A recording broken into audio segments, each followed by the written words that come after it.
Good morning, good afternoon, and welcome to, I suppose, NAMM Day 1. So I am Steve Mader. I'm the head of insights here at POTOO Solutions. We are a marketplace analytics company helping to support brands grow profitably on 3P marketplaces like Amazon or eBay or Target and Walmart marketplaces. I am joined here by Fred and Jared. I'm going to let them introduce themselves now. Go for it, Jared. Okay, my name is Jared Gale. I'm a senior account manager here at POTOO. I also work quite a bit with a number of our clients on strategy, policy, execution, and implementation of dealer policies and agreements and NAMM policy. Fred Dimian, CEO of POTOO. We've been doing this for about 6 years now. We've got a ton of experience in the online marketplaces. We're happy to share some of that experience with you guys today. Fantastic. Thank you, gentlemen. And we're going to be playing some YouTube live streaming, kung fu of trying to hand slides back and forth with each other, because as you can see, they are in an office together, whereas I am very far away in London in the UK at the moment, safely calling in from the security of my guest room. Fantastic. Okay, so we're going to go off. We got about half an hour or so. If you have any comments, have any chat questions, we've got people manning the chat, so don't worry about that. A little tiny bit more detail about the background of POTOO and how we help support about 550 brand partners grow successfully through online marketplaces. So we are at the heart of our business, a data analytics company. We are tracking every single day, multiple times per day, the complete 3P third-party seller landscape on over 200 websites globally. Now, there's different reasons why we can use that data, but the ultimate reason why and why the vast majority of our partners work with us is we help protect their brand. We identify rogue sellers. We do distribution diagnostics. We help identify things that may be out of whack from a pricing point of view, all for the ultimate goal of protecting your brand equity, and ensuring an amazing shopper experience. We work from CPG brands like toothpaste category brands all the way through to automotive, and of course, some of you that may be on the phone at the moment in music categories. So how do we actually help brands and retailers grow? We do it through primarily 4 big things. One is we track everything from daily inventory movements. We track listing information, both for listings that are in your catalog, what you are expecting to find, as well as what rogue 3Ps create. And that could be a duplicate listing that may be sold as new, even though it's used, or it could be a bundled pack of someone taking one item, another item, shrink wrapping it together and selling it like it's a legitimate listing. We track all sellers, not only just the sellers that are on your listings, but also sellers that may be in other categories that may be also selling your products, just so that we've got people who are specialists in the music category selling products, authorized or unauthorized, as well as maybe those sellers who are just general opportunistic sellers. And of course, we also track daily price movements and some partners, hourly price movements. We identify seller legal names as well as their storefront names. And as many of you may know, storefront names and legal names, particularly on an Amazon, may be very different entities. We also track their physical addresses, whether that's a PO box or tracking that back to their actual legitimate business address, as well as email address, so that we can communicate with them. From a communication point of view, we are helping to support you on identifying unauthorized sellers. We communicate them through both email. Hey, we recognize that you're selling this product. We want to make sure that you're compliant with our guidelines for an amazing shopper experience, with the ultimate goal of making them raise their standards or potentially even delist the products. And then finally, we help you action if that becomes necessary, whether that is through violation reporting through an Amazon brand registry or an eBay Vero program. We also support your legal teams with test buys. More often, they determine, is this a used product being sold as new, is it being damaged, et cetera, et cetera. And of course, any questions about this at all, just comment in the chat and we'll be there to help answer. So why do we start here, right? So A little bit of background, I suppose, is that from an e-commerce point of view, there's the technology stack and the jobs to be done are absolutely enormous. And you could be starting from content point of view. You could be starting from a distribution point of view where POTOO helps start. You could also be starting from a display and media optimization or a search point of view. But what we have found is that on average, most e-commerce leaders, most heads of e-commerce, Amazon teams, e-commerce channel directors, they're constantly having to fight fires, both for how do I grow as fast as possible and communicate that back up to leadership to ensure we're meeting our growth objectives. But at the same time, all of that growth sometimes breaks a lot of the legacy business. And that could be because we're growing, but average profitability of those sales are going down. And that could be because either we are having to put more money into search to help drive the display of those products and help drive the volume of those products. Or it could be because, we are having, for some of our partners, we've got liquidations happening from closed out retailers who are no longer with us, from COVID, for example, flooding the market. And all of a sudden you are potentially driving traffic through search campaigns to products that are not new, that have already been sold and are being liquidated out. So it's a constant state of flux, having to balance both of these two things together. So when I say, why do we start here rather than starting with media or content, it's because we really need to make sure that we're starting with our distribution. We really need to make sure that we're not throwing good money after bad inventory or unauthorized inventory. And the ultimate goal is that if we are going to grow, we want to make sure that we're growing profitably. And with that, I'll hand it over to Fred. So if you think of online retail, it's not the large traditional retailers, it's really marketplaces. So you think of Amazon, and this is a great example of Amazon.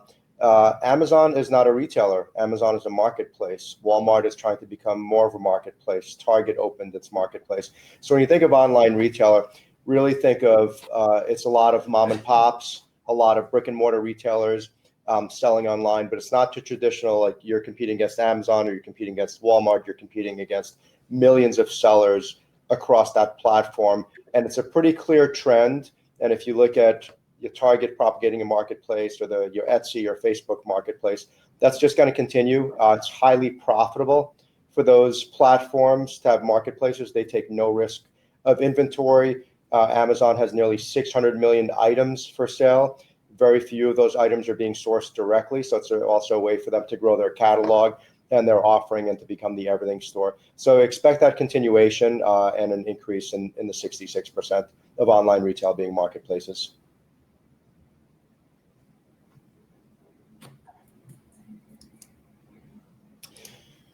So let's look at, this is some information on Amazon. So we pulled the top 5,000 items in the music category, and we broke it down by both the subcategories and the brands.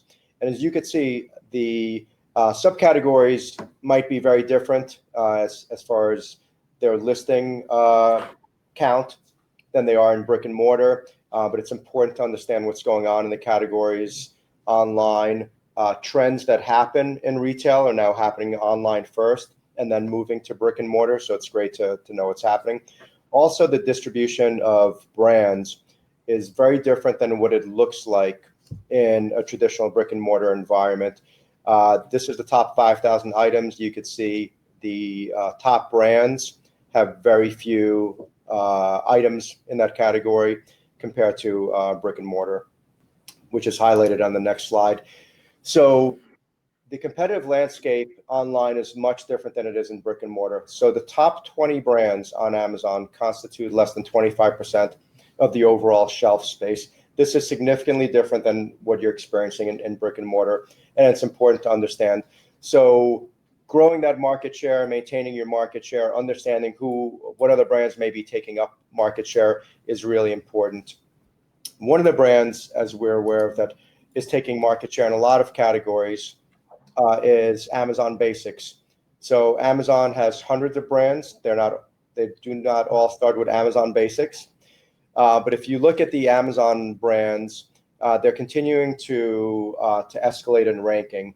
So this is a chart of the ranking on Amazon, and we have current rank and 180-day rank. So it's extremely dynamic, and you could see some of the Amazon brands are trending up. Amazon does not get into a category to make a small dent. It's not impactful given the size and scale of Amazon. Nobody knows how to optimize their catalog and advertising on Amazon better than Amazon does. So you could expect both more items and higher sales rank of those items. So competing against that for large name brands is pretty important. Understanding what Amazon's getting into. They're not getting into every single thing in a category, but they are getting into usually accessories and things that are more commoditized. I think that's a really good point, Fred, is that the competitive set online, just in general, whether that's the full category or full assortment within the category, is very different than inside the store. And that tends to be a really difficult time if you're just starting out on your journey as a brand selling online, selling to marketplaces, is to convince the business that a lot of the muscle memory that we have over the years built up to compete against our normal competitive set doesn't really work in a 3P marketplace point of view anymore. And part of that is because we have this tension between unlimited assortment, the everything store from Amazon, be able to be in stock with one item for 10 million of them. And then the opposite tension of, well, you've only got 5 SKUs, 5 listings of visibility if you're scrolling on your phone. So how do you play these two tensions off of each other? Yeah, that's a great point. So if you look at Google and Amazon have pretty similar statistics. 75 to 80% of people never go to page 2. And then if you take the Amazon statistic, that 60% of Amazon volume is now on mobile. What does page 1 look like on mobile? It's only a few items. So really, you're optimizing. We always talk about the 80-20 rule in traditional retail, but online, it's more like the 95-5 rule. So getting to that top 5% of items, which includes you're correctly cataloging, making sure you're inventory correctly so you could keep momentum of that item, advertising. So a lot of things take place to get on that top ranked. So how you're doing it in brick and mortar is much different. There's a small amount of items you could pay for your shelf space or end cap space. Online, it's very different, and you're competing against a much larger group of people. To your point, Steve, when you have 600 million items and you're trying to stand out, it's a lot harder. But it's really important to stand out. I mean, I was at Costco the other day, and they had Anchor items. Anchor was an Amazon-only brand. So things that are going to trend online are ultimately going to make their way to compete in brick and mortar. But not just you have to win because online is growing its percentage of retail. You have to win because online brands are going to start moving into brick and mortar, competing with you there. So the people that have been incubated online do it really well. And the brands that are succeeding in brick and mortar have to learn that really quickly. Yeah, absolutely. And then, a totally tangential anecdote, but you essentially have got these massive venture capital backed companies now who are only buying high growth, high margin FBA brands like Anchor was 15 years ago, essentially, where you may have 1 or 2 amazing products and you'd be doing, $1 million or $2 million of turnover a year. All of a sudden, they're going to come and acquire that company, build it into their portfolio of brands. And then after 5 years, potentially you find that at a Best Buy, or you'll find that at a Target on a shelf. It's essentially the same type of holding company mentality that CPG brands had 15, 20, 30 years ago. Yep. Yeah. And understanding that reviews are sometimes the new name brand. So an item that is highly reviewed, good quality, high volume of reviews, sometimes that could be more powerful than an existing name brand. So you're realizing that the legacy brand really needs to transform itself to be an online brand and succeed there. Yeah, I think that's going to be a really good transition to the slide that we have up here, which is, as the brands and the e-commerce teams and the brand teams are growing as much as they possibly can online, the realization that you're going to have little tiny paper cuts that pop up all the time, constantly firefighting. It's what we call the whack-a-mole challenge, which is as you're growing, you're going to have, all of a sudden products being sold without your permission pop up. And that could be broken apart bulk packs, or it could be Costco packs, or it could be professional packs that were meant for a different channel and all of a sudden being shown up on 3P on Amazon. You've got lost margin from rogue listings, from cross-border challenge. If you talk to some of your European colleagues, cross-border is always a big challenge. You have pricing arbitrage, and all of this ends up with things being very immediate efficient. And more often is the case, you're going to have a death spiral in average selling price, where average selling price continues to go down. The third big whack-a-mole challenge is around counterfeits, copyright infringement, and a little bit less so before the pandemic, where everyone was focused on, people that were just dropping the price. But all of a sudden now you're having price gouging pop up when you've got supply problems in some markets. We saw with N95 masks and toilet paper and things like that during the pandemic in the spring. Price gouging is also a very anti-shopper experience point of view, of course, and it damages your brand equity. We've also got a lot of channel conflict with existing brick and mortar retailers, whether through assortment or exclusive SKUs that have all of a sudden showed up on 3P. They may think that you are listing them on Amazon, when reality is you are not. It is a unauthorized 3P that is listing on Amazon that identified there's an assortment demand opportunity there. And then finally, Fred, to your point, negative reviews popping up on your products can cause absolute chaos, because you may be doing everything right as a brand. You may be selling 1P with Amazon, 1P with Walmart, have amazing reviews, and all of a sudden you've got a 3P that it has some damaged products because it hasn't been stored appropriately in a temperature-controlled warehouse. You're getting 1-star reviews on your product, and it was a 3P that was causing that problem. So it's hurting your brand equity from a shopper point of view. Yeah, that's a great point. And there's a lot of interplay between that. So just think of like the price gouging. So somebody's selling your item for 50% higher than it should be. Well, they're also more likely to leave a negative review because it's based on like the value of the expectations. So now you have a negative review, and it might be a genuine item that was just priced up. Never mind like the counterfeits and things that are not properly packaged. Absolutely, and you can see that all the time on, we'll keep using Amazon because they're the largest for the most part. You'll constantly see reviews that say, don't buy this product, it is too expensive, buy it for X dollars at Best Buy instead. And you'll see that all the time. And of course, once that is anchored in that, that hard-coded review, that pricing all of a sudden becomes your new shelf price, because if you're above or below, it doesn't really matter. That's now what people are going to be gravitating towards. So a couple of examples here, and this is not necessarily a good or a bad example, but I want to walk you through some of the logic from a shopper point of view, right? So let's use Reverb as an example. It's music industry specific. I'm sure everyone on the phone knows who they are. They're essentially, half Amazon, half eBay for the music industry. So if we think a real life example, for example, am in the market for a DAC. I have succumbed to the free Tidal subscription during COVID, and I've upgraded to the hi-fi master side of things. So I'm looking for a DAC that can unfold MQA files. So looking at some of the AudioQuest ones here, I go on the Reverb just to have a bit of a look around and see what's out there. I see a couple. Okay, I've got the Dragonfly Red here. It's about $199. Fantastic. I click into one that looks a little bit different than the other images of just the actual product itself. I go into one that's on the back of pack, and I see as a shopper a couple of different things. I see, okay, it's brand new, fantastic. I see a legitimate description that looks like it's been written by a professional rather than someone selling something out of their garage. I see some 2-day shipping guidelines. I see preferred seller guidelines. I see lots of really nice kind of anchor points from a credibility point of view that Reverb has given to this specific reseller. I then go into potential other listing here, and I see something that looks like it may be photoshopped together because it's a little bit different than the rest of the products. I know Dragonfly Black MSRP is around 99 or so US dollars.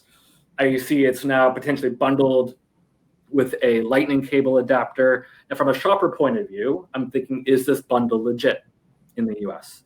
I'm thinking it's a little bit higher price, but does this value equation still work if it's coming with the lightning adapter? I'm also thinking, what is B stock? What exactly is that? And then from a brand point of view, so AudioQuest point of view, I would be potentially thinking, is Music Direct an authorized seller? And if it is an authorized seller, are they authorized to sell on Reverb with B-Stock, for example? If it's not legit, where are they sourcing from? But if it is legit, great. How can we increase the standards? How can we increase the description success rate? And how can we increase the overall look and feel of this actual product page itself? And that kind of brings us to the first of our 4 steps to be done. The first one is, where do we start, right? When we are looking at starting up and onboarding some of our brand partners, the questions are always, there's so many things that we could be doing. Where do we even start? Do we start with Amazon? Do we start with our top performing SKUs? Do we start with our long tail SKUs? Do we start with looking at gray market or counterfeit? Where do we go? And the first step is always, let's do a landscape. Let's do a bit of a diagnostic and see where we go from there. We have to be able to understand the overall landscape before we start going deep into, that whack-a-mole, hitting things on top of the head game. One of the ways that we do that is through our POTOO analytics dashboards. I'm going to have, Jared way back there in the corner move a little bit close to the mic and walk us through the way that we're helping here. Sure. Thanks, Steve. And just to I'll keep going back to what Steve and Fred were saying earlier, is this is all about consumer experience as well, and making sure that the consumer is getting a product for the right price, whether it's low or high on the marketplace. And so they have confidence and they know that they feel good about what they're getting and leaving positive reviews and telling their friends and all the things to sell more products. So starting at Amazon, which is going to be really the big hit on the block, we're looking specifically at what is happening in this marketplace. So we're able to see Amazon is selling for X, which, just for discussion's sake, let's say that's 10% below what the price is supposed to be. Where is that price coming from? Amazon is a very, very aggressive price matcher. It's very rare that they're going to be the ones to lead the marketplace. So when we start digging into what Amazon's doing, are they getting that pricing specifically because a third-party seller, an authorized third-party seller, is now bringing the price down because they have one unit that they got a discount at Sam Asher Guitar Center? Or when you look at it, is Amazon leading the market and there's nothing else even close to them? In which case, you're saying, why is Amazon giving up margin? Amazon has the buy box. Amazon's the lowest price. If they raise their price 9% or 10% or 12%, they're still going to get those sales and make more money, which, as we all know, is ultimately the goal, is to make more margin. And that's when you start looking outwards. If you could move forward on the slide for me, please. So, and this is where we start looking elsewhere and start saying, what's happening outside of Amazon.com? Is Amazon matching something from Walmart or Target? The other big marketplaces, eBay, a bit less, it's a different discussion. Or are they just searching the web through Google Shopping algorithms, or saying, okay, this Fender guitar is now 25% lower on Guitar Center's website, not to pick on either the brand or the seller. And that's where all of a sudden you're able to say, okay, Guitar Center is my authorized seller as a manufacturer. We need to get in touch with their buyer and their marketing and sales team and say, you're doing this, the price is being driven because of what you're doing on your website. That's devaluing the brand. And ultimately, it's all about maintaining price integrity and brand integrity. And then by Guitar Center or whatever website, bringing the price back up to a MAP pricing or unilateral pricing. Everything, the average sale price now on, not just on that external website, but other external websites on Amazon, and as well as in brick and mortar, because customers will walk into the different brick and mortar retailers and say, hey, I can get this for 15% below on Amazon, but I want to buy from you being my local music shop. Can you match? And now all of a sudden, your new sale price is that percentage below MAP. And that's where it's so important not just to know what is driving the price down on Amazon, whether it's being an internal third-party authorized or unauthorized seller, or an external website that's forcing Amazon to go aggressively match the pricing. Great. Sorry, I'm going to move a little closer. And so this is where you have to determine what is ultimately the goal of working with a company like POTOO, or starting out from your first day building your 1P store or your 3P storefront. Is what are your objectives and goals of how you want to sell online? Is it because you want to go and be a bigger picture? You want to have greater visibility? You want to be able to reach more customers out there? And you want to be able to be in a marketplace that really is growing faster than everyone else. So by just saying only going to be a brick and mortar brand, you're limiting yourself only to those clients and customers that are in the areas where your products are sold and within driving a regional distance. Moving into online really allows for people to then have a more global market. So after a time, once products are online, whether as a brand you're determining we want to sell it to Amazon as a 1P, or maybe you just say we have no interest at all in selling online at all. But if you're that brand that people want, people are going to sell it online. They're going to find a source of products. Steve mentioned a little earlier the whack-a-mole that we deal with. There's always going to be sellers with your products on Amazon. Just a good example is a couple years ago, Nike said we're not selling on Amazon anymore. And I think there are still 15,000 listings, give or take, on Amazon for people selling Amazon, whether they're buying it on clearance, whether it's your local brick and mortar who decides to sell on Amazon. And this is what you have to determine. So what we look for is starting with your 170 plus sellers on day one. Over the course of a program, people and sellers will pop up and put your products on there. And that's going to be the constant. Seller pops up, we look to get rid of them in the short term, and in the short term, knowing that in the long term, that's going to happen every single day. More sellers will pop up and more sellers will be taken down. Those sellers who just have one or two items or one or two SKUs, that's a short-term problem and that's a fixable problem. When we start looking long-term and saying a seller has 50 of your SKUs, and for each of the SKU, they have several hundred, then it becomes a bigger discussion as where are they getting product? They're probably not just buying it on the clearance rack of Target or Walmart or getting stuff discounted through liquidation. Then you can say, are they a customer of yours that are hiding their identification, or are they getting it through a distributor? And that becomes the bigger issue questions in controlling the distribution channels of your product long-term.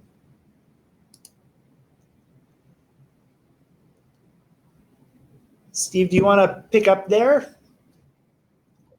So once you've essentially, you've diagnosed the landscape, you then define, well, what does this program actually want to do in the case of, well, we want to reduce the amount of unauthorized sales and increase the amount of visibility of authorized sales. One of the things you're going to have to start doing is actually putting in place legal policies, whether that is a MAP policy or at least some sort of pricing commercial policy, whether that is an SDA, a site distribution agreement, and then have a very consistent and coherent approach to the way that you are rolling those comms out to all of your distribution network. Now, we're not going to spend too much time getting into the legalese of all of this. I will say, please talk to your legal department, or of course, we can help you do this if that's something that you would like to explore. But the reality is, what you have to start focusing on is, if you want to go down this path of creating an authorized distribution network that is focused primarily on selling through online channels, is you need to not only define what does perfect look like from a strategic partner point of view, then communicate that to anyone who wants to potentially become compliant, because you can't say, oh yeah, only these three get to be compliant, no one else does, because that for some markets and some categories is very illegal. But you also need to ensure that if you're going to force people to reach a higher level to become authorized, you have to provide them with the ability to do so. And that could be through, better content. You provide better or exclusive content. You may want to incentivize people to become compliant with perfect from your point of view by giving them exclusive SKUs or exclusive packs. You may want to give them better data management. You may want to actually provide them category insights, because for many of these 3Ps, they will be managing search and display campaigns that is potentially driving traffic to your brand. So providing them insights from your own internal research teams or external research partner becomes a really big opportunity for them to prioritize driving your portfolio rather than the competitive portfolio. And just to add into that, when you're looking at authorizing sellers and you look at Amazon as a whole, is if you have one ASIN or one SKU that's going to sell 100,000 units, it's going to sell 100,000 units whether you have 5 sellers or you have 1,000 sellers. And if you drive sales to those 5 authorized sellers who are good for your brand, they represent the product well, they have customer service backing and knowledgeable people and warranty support, then what all of a sudden they're doing is they're giving a better consumer experience to your end customer. And that ultimately is a big goal here. So your friend who's selling, the seller who's unauthorized and selling products out of their garage isn't necessarily going to give that experience to the consumer. And consumers don't necessarily realize that they're not buying from you, the manufacturer. And if you look on your mobile phone the next time you buy something on Amazon and try and actually realize who you're buying from, it's really, really small font, and you have to click into it to determine who it is. So most consumers don't realize that they're buying from, Steve's Guitars in somewhere outside of London, coming out of a garage, as opposed to buying from major manufacturer who sells directly to Amazon or has their own 3-piece store. And taking that example, 100,000 units are sold by 100 sellers versus 5 sellers. You might actually sell more with 5 sellers because if those 5 sellers are authorized, they're correctly shipping to consumers, better experience. You can also incent them to advertise. If you have a disparate amount of sellers, people that are not authorized, they're typically not going to be advertising and helping you increase your market share. So who should you authorize? Somebody that's going to protect your brand, somebody that's going to control your brand, somebody that's going to increase the customer experience and also help you in brick and mortar because you have a better price comparison and a better experience online. Yeah. And final thoughts on this slide. And I say this as before joining POTOO, I was in a global role at a big global brand. And I think if you were looking at the left-hand side of this slide, you're thinking, oh my gosh, I've got to think about data. I've got to think about search and media and budgeting for it. You think about co-packing and bundle packing and thinking about international and thinking about pre-orders. I have to talk to demand planning. And the reality is, from an e-commerce channel team point of view, getting this right is an entire company affair, right? It is a leadership objective. It is 1 year to 2 year long. It involves legal, supply chain, category teams, brand teams, even manufacturing, thinking about potentially creating different pack sizes. So it can't just be the e-commerce team. It's got to be an entire company objective to do this at scale.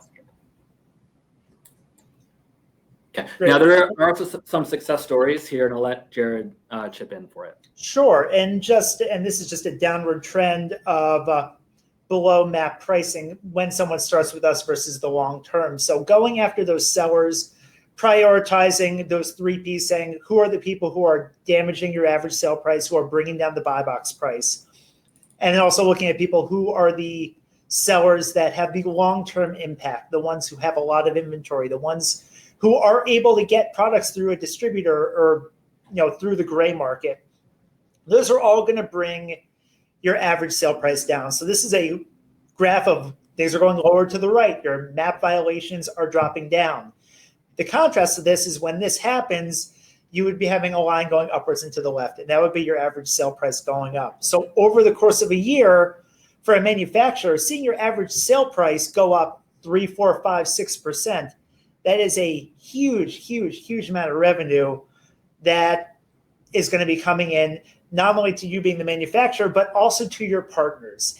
And if your partners are selling product, that's more product at a higher margin, they're more likely to support and carry your product and ultimately sell more, which is one of the end goals of putting a program like this together. Yeah. And I think it's important to note, untouched. So if you leave a marketplace to be on its own and don't manage it or control it, what's going to happen?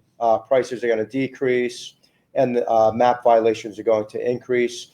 Marketplaces are continuing to grow. Online is continuing to grow. There's more and more players on the market. If you're a brand that's growing, you're going to have more and more distribution, more sources for those sellers. So it's really important to actively manage the marketplace. Absolutely. So just to kind of, the last slide or two around growth, right? So we talked a lot about, we want to rein control back in. We want to have a good visibility of who's selling and what, and where are they sourcing it from. All for the ultimate goal of having a better shopper experience, which ultimately ends up becoming a better brand experience and a better partner network experience as well. So now what do we do? How do we go on the offense once we've cleaned everything up and rein control back in? And the first thing that we want to do is think about content. And you start thinking about, well, how do we actually accelerate? Now, acceleration can come from a couple of different areas. For example, start thinking about expansion through marketplaces that may currently be untapped by your current go-to-market strategy. Thinking about Reverb, thinking about eBay, Walmart, even Kroger is going to potentially launch a marketplace soon. So thinking about how do we grow through additional routes to market, additional places where shoppers are making purchase decisions and the eyeballs and the traffic are going towards. Second, start thinking about global expansion opportunities. Start thinking about how can I take success factors which currently work in the US or North American market and potentially port them into Latin America through Mercado Libre, thinking about expanding into Europe through potentially Amazon, for example. And then finally start to think about cross-border implications, not only for how do I service a global empire of marketplace through my headquarters, but what roles do I need in different places? Do I need to have merchandising roles, brand roles, data analytics roles, key account manager roles? How do I expand profitably into new markets? And then once you're there, how do I reinforce trust with shoppers with incredible content? Everything comes back to shopper experience, right? And a couple examples that I love here, and of course we've got our friends from AudioQuest, and it looks like Music Direct is in fact an authorized dealer, at least for Amazon, where we grabbed the screenshot from, but actually putting in place, here's my authorized distributor list. You can be assured if you are a shopper that you get warranty, it's going to be a legitimate product. It is going to be a better experience if you buy from one of our partners, whoever wins the buy box at that moment in time. You could also look at this example from Reckitt in the middle here around actually helping to navigate visually for a shopper who may not live and breathe this as much as Jared does, for example. But you can see that if it's shipped and sold by Amazon, it's a legitimate product. And then finally, from GSK, in consumer health, as you can imagine, consumer health is incredibly important to have legitimate product that's temperature controlled in the right shipping standards. So GSK here has shown through Flonase on the actual product image, the carousel image there, actually having shipped and sold by Amazon, it's legitimate product. So that's it from us. It's a whirlwind tour of how to be successful on 3P marketplaces. So on behalf of Fred, Jared, and myself, thank you very much. I know we've got some folks chatting away as well. And if you have any questions, shoot us an email. And of course, anyone who has attended the session is going to get entered into a chance to win a free brand assessment. So please stay tuned if you get pinged by any of our folks for that one. So thank you very much. Thank you. Thanks.